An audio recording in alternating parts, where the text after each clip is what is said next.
નરેન્દ્ર મોદી આવતીકાલે આણંદ અને ખેડા બેઠક માટે વિદ્યાનગર સ્થિત શાસ્ત્રી મેદાનમાં જાહેર સભા સંબોધશે ત્યારે વડાપ્રધાનને સાંભળવા આવનાર અંદાજે 70 થી 80,000 લોકો માટે તમામ વ્યવસ્થાઓને આખરી ઓપ આપવામાં આવી રહ્યો છે ત્યારે આણંદ વિધાનસભાના ધારાસભ્ય યોગેશ પટેલ સભા સ્થળનું નિરીક્ષણ કરવા પહોંચ્યા।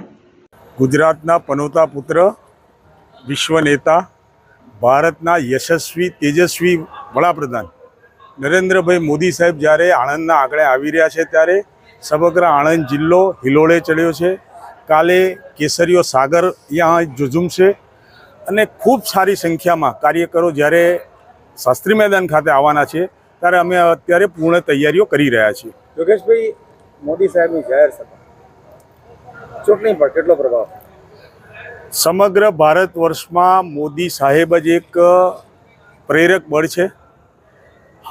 ગુજરાતની 26માંથી 26 સીટો ભારતીય જનતા પાર્ટી 5